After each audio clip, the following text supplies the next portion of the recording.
Hello बच्चों, तो आज हम अपना थर्ड स्ट्रक्चर करने जा रहे हैं, दैट इज ZnS टाइप। कल हम याद हो तो दो स्ट्रक्चर कर चुके हैं। एक NaCl का किया था जिसमें सोडियम आयन और क्लोराइड आयन दोनों का ही कोऑर्डिनेशन नंबर क्या था, 6 था। और हमने सीजियम क्लोराइड का किया था जिसमें caesium ion and chloride ion both है का coordination number of 8। Coordination number को ही बेटा मैं इसलिए रिमाइंड करा रही हूँ क्योंकि कई बार अगर बड़ा क्वेश्चन इसमें से नहीं आता है तो छोटा क्वेश्चन कोऑर्डिनेशन नंबर का आ जाता है। तो बेटर है जैसे हम नेक्स्ट स्ट्रक्चर पर चलें तो पुराना भी हम रिवाइज करते रहें, तो वो जैसे ही स्ट्रक्चर सारे खत्म होंगे तो मैं सबके कोऑर्डिनेशन नंबर एकदम माइंड में याद रहेंगे। तो स्टार्ट करते हैं हम अपना third structure and that is ZnS type. उसको हम जिंक ब्लेंड स्ट्रक्चर भी कहते हैं और स्टेरिलाइट भी कहते हैं। इन नाम से भी आ सकता है, कोई छोटा क्वेश्चन आ जाए चाहे बड़ा क्वेश्चन आ जाए तो तुम्हें सारे नाम अच्छे से पता होने चाहिए, ठीक है बेटा। तो अब हम अपना ZnS स्ट्रक्चर कर रहे हैं। तो इसमें देखो बेटा क्या होता है कि जो हमारे सल्फाइड आयंस होते हैं, ठीक है, वो यहाँ पर FCC स्ट्रक्चर ही बनाते हैं। जैसे NaCl में क्लोराइड आयन FCC स्ट्रक्चर बना रहे थे, ऐसे ही यहाँ पर सल्फाइड आयन FCC स्ट्रक्चर बनाते हैं। फर्स्ट पॉइंट हम देखेंगे। और जो जिंक आयन है वो जाता है बेटा इन half of the total available tetrahedral voids. Clear? जैसे वहां पर क्या था कि सोडियम आयन गए थे in all available octahedral voids. Zinc ion here go to, zinc ion यहाँ पर कहाँ पर जाएंगे, ठीक है, कि वो हमारे जाएंगे in half of the total available tetrahedral voids. Clear? आ रही बेटा ये बात समझ में? तो जिंक आयन को हम कहाँ लिखेंगे? जिंक आयन जाएंगे हाफ ऑफ टेट्राहेड्रल वॉइड्स। ध्यान रखना, ये डिफरेंस रखना है हमें दोनों का। मतलब बनाते टाइम हमारा मतलब ऑलमोस्ट जहाँ तक हम क्लोराइड आयन का स्ट्रक्चर बनाते हैं वहाँ तक ये स्ट्रक्चर एकदम सेम है, क्योंकि जो पोजीशन वहाँ क्लोराइड आयन ले रही हैं वो पोजीशन यहाँ पर सल्फाइड आयंस ले रही हैं। बट सोडियम आयन गए थे सारे ऑक्ट्राहेड्रल वॉइड में, जिनकी पोजीशन थी 12H के सेंटर और एक बॉडी सेंटर। और जिंक आयन यहाँ पर जाएंगे आधे टेट्राहेड्रल वॉइड्स में। तो अब हम इस स्ट्रक्चर में टेट्राहेड्रल वॉइड्स की पोजीशंस को समझेंगे कि वो कहाँ कहाँ पर कौन कौन सी पोजीशंस को हम टेट्राहेड्रल वॉइड की पोजीशन कंसिडर करें, तो वहाँ पर हम जिंक आयंस को रखेंगे, ठीक है बेटा। तो इसमें अगर हम सेकंड पॉइंट देखें तो सल्फाइड आयन कहाँ पर गए होंगे, 8 कॉर्नर्स पर और 6 फेस सेंटर्स पर, ठीक है। सल्फाइड आयन यहाँ गए हैं और जिंक आयन जाएंगे आधे टेट्राहेड्रल वॉइड में। तो उनकी पोजीशंस देखो बेटा क्या होती है। जो हम एक बड़ी यूनिट सेल को 8 छोटी छोटी क्यूब्स में डिवाइड करते हैं for getting the exact positions for face centre, body centre, H centre, तो 8 छोटे छोटे हिस्सों में जब हम उसको डिवाइड करते हैं, फिर करेंगे आज, तो वो जो 8 छोटी छोटी क्यूब्स बनती हैं उन सबकी जो बॉडी सेंटर होते हैं, 8 बॉडी सेंटर होंगे, तो वो 8 पोजीशंस होती है टेट्राहेड्रल वॉइड्स की। उन 8 पोजीशन में से 4 भरी जाएंगी यहाँ पर, क्योंकि यहाँ पर आधे टेट्राहेड्रल वॉइड्स भर रहे हैं, ठीक है। तो उन 8 में से हम एक छोड़ के 4 पोजीशंस को फिल करेंगे। देखना बहुत ईजी है, ठीक है। इसको ऐसे भी कहते हैं, अच्छा कुछ बुक्स ऐसे भी लिखती हैं पर वो हमें निकालना थोड़ा मुश्किल होता है। ये जो चीज़ मैंने बताई ना, ये हमें बताई थी MSc में, बताई थी हमारे एक सर ने, तो इसलिए मैं इसको इसी तरीके से ही करती हूँ, तो बच्चा आराम से उसको पकड़ लेता है कि 8 क्यूब तुम में उसमें नज़र ही आती हैं। कल सीजियम क्लोराइड में भी दिखाया था। तो उन सबके जो 8 बॉडी सेंटर हैं वो हमारे टेट्राहेड्रल वॉइड्स की पोजीशन है, जिसमें से हम आधी भरेंगे। पर हम उन्हीं 8 जगहों को ऐसे भी कह सकते हैं कि जैसे कि एक जैसे कमरा होता है। तो मैंने तुम्हें डायगोनल्स बताए थे एक बार, उसमें पीछे क्वेश्चन में तुम्हें जब हमने कंट्रीब्यूशन वाला किया था वहाँ मैंने डायगोनल्स के बारे में भी बताया था कि जैसे एक रूम है तो इसके इस कोने से हम नीचे वाले कोने पर चले, इधर ऊपर वाले कोने से इधर नीचे वाले में चले, ऐसे उधर के ऊपर से इधर नीचे चलो। मतलब ऐसी 4 लाइनें हमारी खिंच जाएंगी एक क्यूब के अंदर कि जो सेंटर में से पास हो और 2 पार्ट्स में डिवाइड कर रहे हैं क्यूब को। तो ऐसी 4 लाइंस मतलब 4 बॉडी डायगोनल्स होते हैं हमारे क्यूब में, और हर बॉडी डायगोनल पर हम 2-2 स्फीयर्स को रख सकते हैं। तो वो जो हर बॉडी डायगोनल पर 2-2 पोजीशंस होती हैं, तो ये भी 8 पोजीशन हुई टोटल। तो ये भी टेट्राहेड्रल वॉइड की पोजीशन होती है, ऐसे ही लिखा रहता है बुक्स में। मतलब कि टेट्राहेड्रल वॉइड्स की पोजीशंस क्या हैं कि 2 spheres at each body diagonals and there are 4 body diagonals possible in a cube, तो वो भी 8 पोजीशंस हैं। तो उनको ऐसे भी कर सकते हो, पर जब तुम एक क्यूब बनाओगे और उसको 8 हिस्सों में डिवाइड करोगे तो बड़ा ऐसे मुश्किल होता है कि बॉडी डायगोनल को ढूंढो कि कैसे बॉडी डायगोनल और कहाँ कहाँ आएंगे, तो इधर उधर रख दिए जाते हैं। तो एग्जैक्ट मतलब इतना क्लियर डायग्राम हमारा नहीं बनता है। एकदम क्लियर बनता है जब हम उन पोजीशंस को क्या, वो दोनों एक ही बात है, मतलब एक ही पोजीशन होती है दोनों। मैं ये कहूँ कि 8 छोटी छोटी क्यूब की 8 बॉडी सेंटर कह लूँ, या 4 बॉडी डायगोनल की 2-2 पोजीशंस कह लूँ, पर 4 बॉडी डायगोनल्स की 2-2 पोजीशन जज करना बड़ा मुश्किल हो जाता है एक यूनिट सेल में। बट छोटी छोटी जो हमारी 8 क्यूब्स हैं उनका बॉडी सेंटर बड़े क्लियर दिखता है हमें, तो हम फटाफट से रख देते हैं। ठीक है, तो इसलिए हम उसको ऐसे देख रहे हैं। ठीक है, कैसे भी लिख सकते हो जैसे तुम्हारा मन करे, मतलब मेरे बात तुम्हें दोनों बातें समझाना है, मेरा काम ये है। ठीक है, तो जिंक आयंस कहाँ जाएंगे? At 4 out of 8 body centres of 8 small cubes. कि जो छोटी छोटी क्यूब हम डिवाइड करके बनाएंगे एक बड़े यूनिट सेल के, उसके 8 में से 4 बॉडी सेंटर्स पर हम जिंक आयंस को रखेंगे। तो ये है सारा जिंक सल्फाइड का स्ट्रक्चर। देखो अब मैं उसको ड्रॉ करने जा रही हूँ, तो देखो उसको हम कैसे बनाएंगे। फिर से हम उसको 8 हिस्सों में बांटें। अब जब तुम तीसरी बार बांटोगे ना, तुम फटाफट से कर लोगे, देखना अपनी कॉपी में। पर प्लीज बेटा be regular in watching videos, क्योंकि मैं देख रही हूँ कि सब बच्चे नहीं देख रहे हैं। स्पेशली मुझे जो निशा 2 है उससे शिकायत मुझे थोड़ी ज़्यादा है। मुझे ऐसा लग रहा है कि वो इतना रेगुलरिटी से वॉच नहीं कर रही है। संगीता भी नहीं कर रही है, पर शायद संगीता की जेन्युइन प्रॉब्लम है। पर फिर भी बेटा देखो, टाइम निकाल कर पढ़ने का तो टाइम निकालना पड़ेगा। संगीता को कोई अगर फोन करके कह सके निशा, तुम उसको बेटा ट्राई करना कहने की कि बेटा स्कूल आते तब भी तो तुम टाइम देते पढ़ाई को, तो बेटा पढ़ाई को टाइम दे और उसको करे। चलो, तो मैं इसको 8 पार्ट्स में बेटा देखो डिवाइड कर रही हूँ।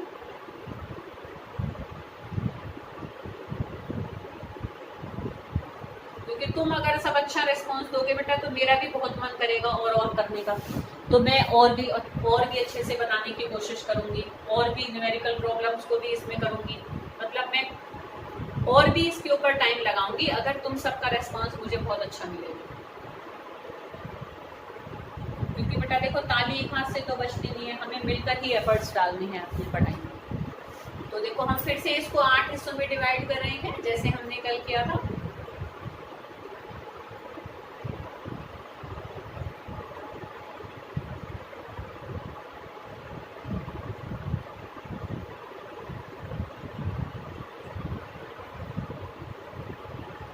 और भी तुम्हारे आसपास अगर 12th के बच्चे हैं और अगर उनको कोई प्रॉब्लम आ रही है, तो उनको भी बेशक तुम सजेस्ट कर सकते हो कि वो भी चाहें तो इसमें से देखें। चलो, तो देखो बेटा, ये मैंने इनको 8 पार्ट्स में डिवाइड किया। ठीक है, जिंक सल्फाइड आयंस को हम बनाएंगे देखो ऐसे, और जिंक आयन को हम बनाएंगे ऐसे। एक मिनट में मार्कर बेटा दूसरा लेकर आते हैं।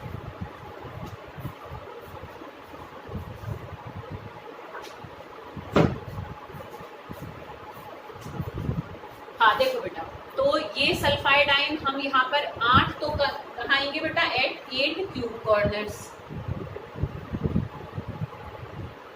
और 6 आएंगे एट 6 फेस सेंटर्स। बिल्कुल देखो वैसा ही है, बनाया है हमने जैसे कल हमने उसका बनाया था, किसका? NaCl का। तो जहां जहां हमने क्लोराइड आयंस को भरा था वहीं पर हमने सल्फाइड आयंस को रख दिया है।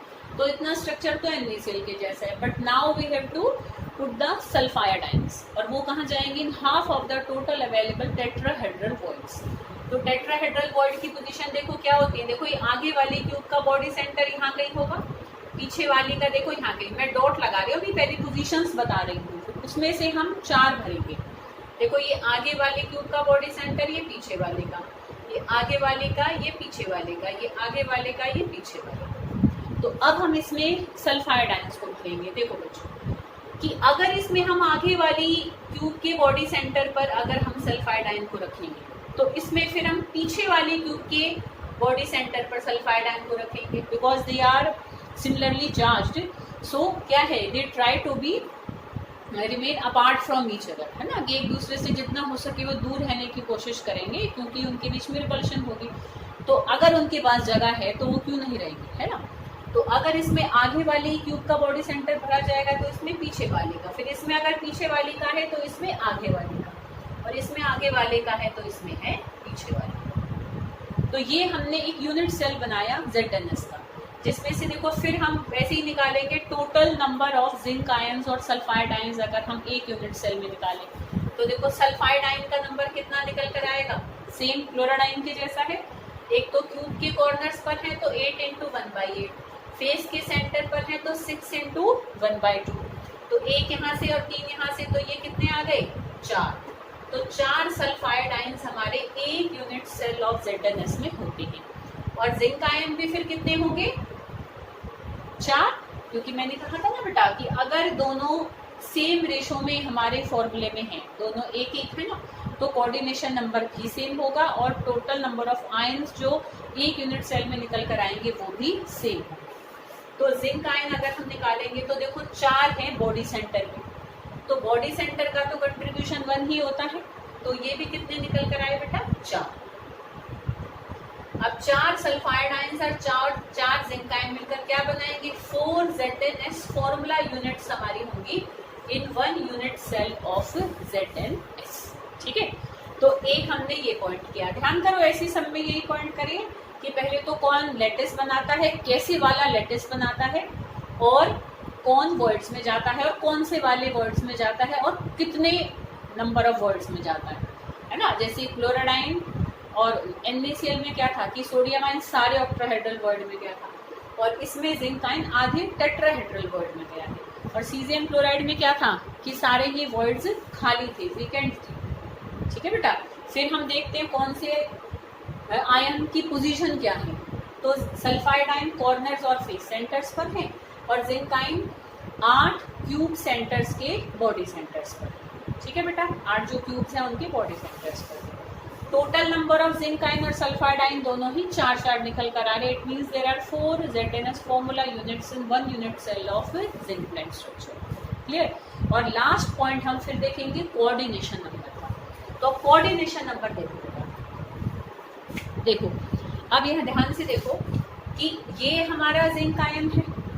ठीक है बेटा, ये हमारा जो जिंक आयन है ये इस आगे वाली क्यूब के बॉडी सेंटर में ही तो है। तो इस आगे वाली क्यूब के जो भी सल्फाइड आयन होंगे वो इसके सबसे ज्यादा क्लोज होंगे। तो देखो एक ये इसको सराउंड कर रहा है, एक ये इसको सराउंड कर रहा है, एक ये इसको सराउंड कर रहा है और एक ये इसको सराउंड कर रहा है। और इन चारों सराउंडिंग को अगर मैं आपस में मिलाऊं तो देखो देख सकते हो यहाँ एक टेट्राहेड्रन बन रहा है।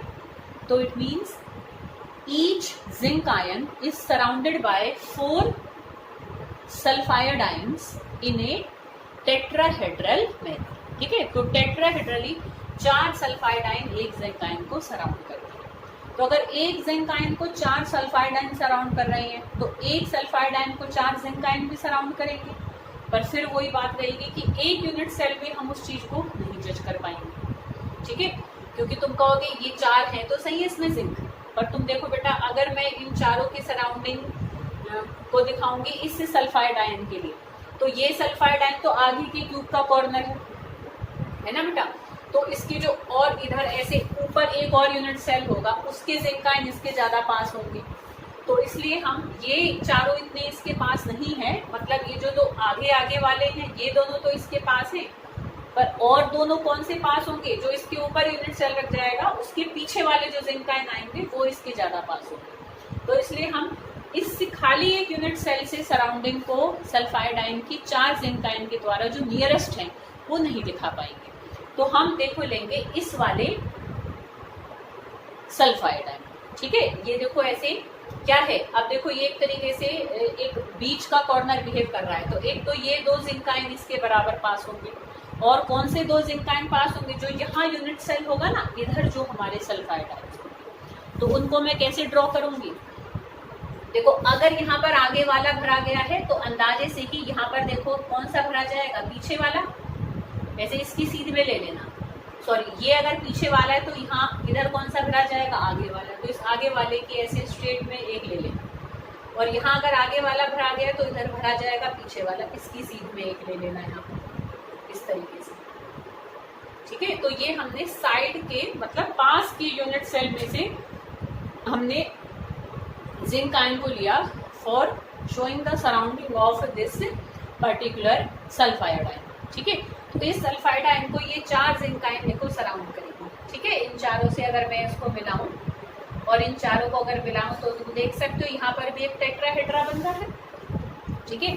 तो each zinc ion and sulphide ion are surrounded by their oppositely charged ion in मतलब यूनिट सेल नहीं बोलेंगे, इन ZnS टाइप स्ट्रक्चर, क्योंकि सराउंडिंग दिखाने में हमें एक यूनिट सेल से काम हमारा नहीं बनेगा। तो एक ZnS टाइप स्ट्रक्चर में जिंक आयन सल्फाइड आयन दोनों का ही कोऑर्डिनेशन नंबर ही 4 होता है और total number of zinc ion and sulphide ions are also 4, ठीक है। ये बात ध्यान रखना है बेटा। कोऑर्डिनेशन नंबर तो NaCl का भी 4 ही था, पर वहां पर total number of sodium ion और क्लोराइड आयन 6, सॉरी उल्टा बोल रही हूं। कोऑर्डिनेशन नंबर तो NaCl में सोडियम आयन और क्लोराइड आयन दोनों का क्या था, 6 था, पर total number of sodium ion chloride ion वहां पर 4 थे। तो ऐसे ध्यान रखना, मेन कोऑर्डिनेशन नंबर पर कंसंट्रेट करना है बेटा, तुम्हें ऑप्शनल में क्वेश्चन उसके ज्यादा आते हैं। तो NaCl का तो दोनों का 6 है, सीजियम क्लोराइड में दोनों का 8 है, ZnS में दोनों का 4 है। 3 स्ट्रक्चर हो गए। अब हम अपना 4th स्ट्रक्चर कर रहे हैं जो इसी का ही एक बढ़ा हुआ रूप है, ठीक है। तो इसलिए मैं इसी में ही ट्राई करती हूँ बनाने की। चलो दोबारा ही बनाते हैं, ऐसे ना फिर मिक्स हो जाएगा। तो जो लास्ट हमारा स्ट्रक्चर है that is calcium fluoride type, CaF2। अब तुम्हें थोड़ा यहाँ नाम से समझ में आ रहा होगा, मैं इरेज नहीं कर रही, इसी में देखो मैं चेंज करूंगी तो तुम्हें यहाँ भी और फिर क्लैरिटी रहेगी कि इसी से ही निकला हुआ है, ZnS से ही कैल्शियम फ्लोराइड का निकला हुआ है। इसमें कैल्शियम आयन है और एक फ्लोराइड आयन है। यहाँ थोड़ा सा बेटा ध्यान रखना है, यहाँ पर जो एनायन है ना बेटा वो होल्स में जाएगा और जो कैटायन है वो लैटिस बनाएगा, क्योंकि F नेगेटिव। फ्लोरीन क्या है, बहुत छोटा एलिमेंट है ना, एक तरीके से स्मॉलेस्ट एलिमेंट है, साइज उसका सबसे छोटा है, तो उसका एनायन भी बहुत बड़ा नहीं हो पाएगा। तो यहाँ पर F नेगेटिव का साइज छोटा है as compare to calcium ion. तो यहाँ पर जो पॉजिटिव आयन है वो तो हमारा लैटिस बना रहा है, तो यहाँ पर हम क्या लिखेंगे, कैल्शियम आयन वो बनाएगा, कैसा लैटिस बनाएगा, FCC लैटिस बनाएगा। और जो हमारे F नेगेटिव आयन है, ये मार्क करते हैं, सही चल रहा है क्या चक्कर है। और जो F नेगेटिव आयन है ना बेटा हमारे, ये हमारे जाएंगे वर्ड्स में। कौन से वर्ड्स में जाएंगे, टेट्राहेड्रल वर्ड्स में, पर सारे टेट्राहेड्रल वर्ड्स में चले जाएंगे, इन ऑल अवेलेबल टेट्राहेड्रल वर्ड्स। जितने उसको टेट्राहेड्रल वर्ड मिल रहे हैं सब में हमारा, अच्छा यहाँ शायद रिफ्लेक्शन आ रहा है, आई थिंक कि हाँ थोड़ा देखने में दिक्कत आ रही है।